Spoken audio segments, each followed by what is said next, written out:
कुछ उलमा के नजरिए में ये मदीने में नाजिल हुई, तो कुछ का कहना है कि इसकी आयतें मक्की और मदनी दोनों हैं। इसका नाम अल-बय्यनह यानी साफ सबूत या रोशन दलील है और ये नाम सूरत की पहली ही आयत से लिया गया है।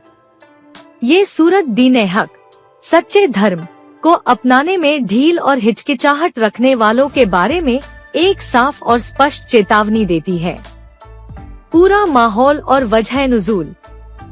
ये सूरत उस वक्त की पृष्ठभूमि में नाजिल हुई जब पैगंबर सल्लल्लाहु अलैहि वसल्लम मदीने में रह रहे थे।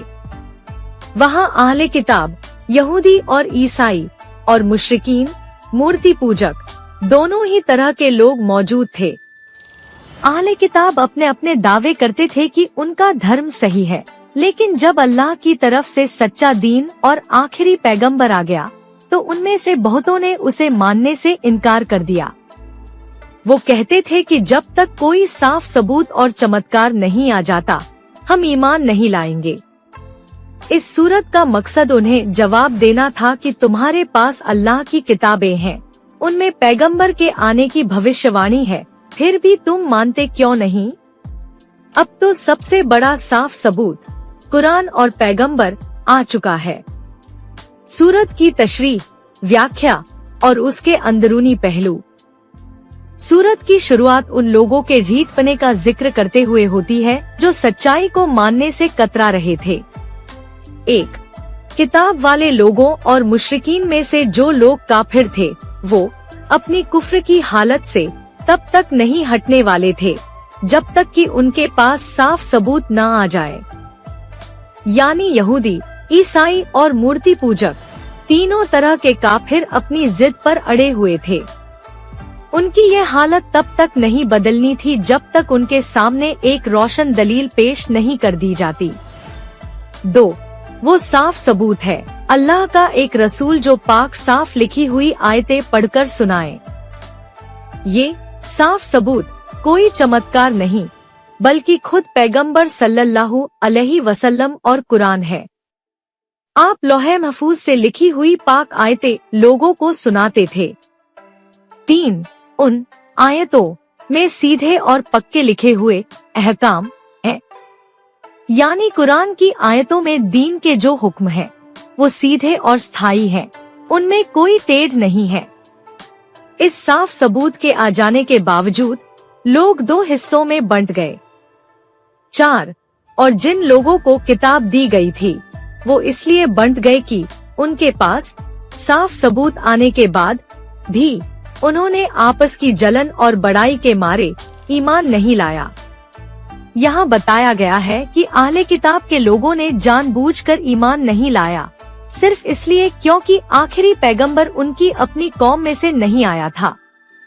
उन्हें अपने ऊपर घमंड और हसद, जलन था।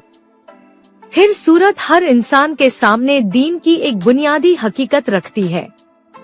5.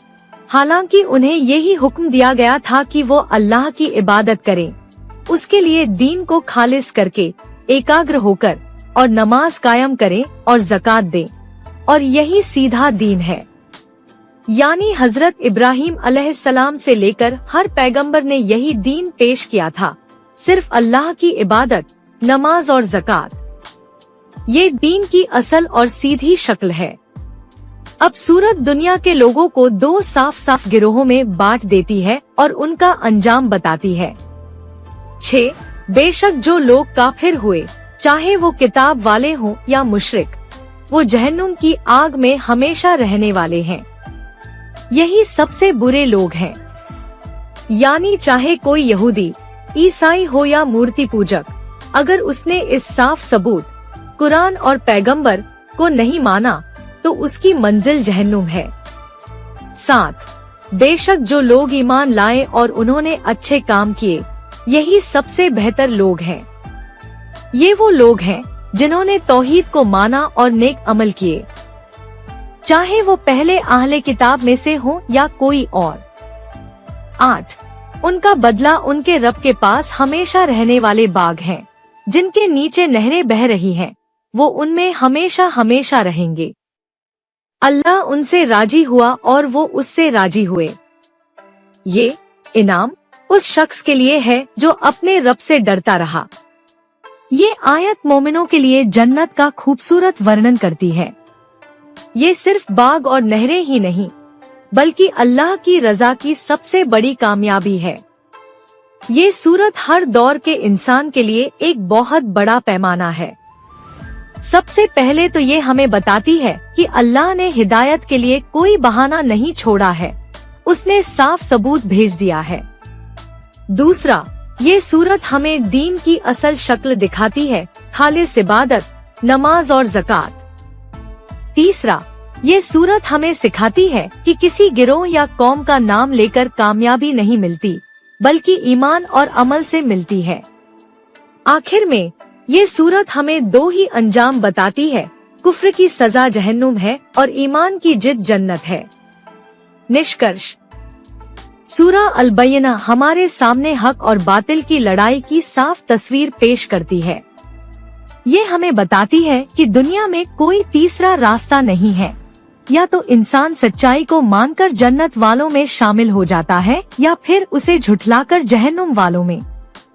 ये सूरत हमें ये एहसास दिलाती है कि हमारे पास कुरान और पैगंबर सल्लल्लाहु अलैहि वसल्लम की सुन्नत का जो साफ सबूत है, उसके बाद अब हमारे पास कोई बहाना नहीं बचा। इस सूरत को पढ़कर इंसान के अंदर अपने ईमान और अमल को दुरुस्त करने की एक नई लगन पैदा होती है। ये हमें याद दिलाती है कि हमारी कामयाबी का राज इसी में है कि हम अल्लाह के लिए दीन को खालिस करें और उसके हुक्म के आगे सिर झुका दें।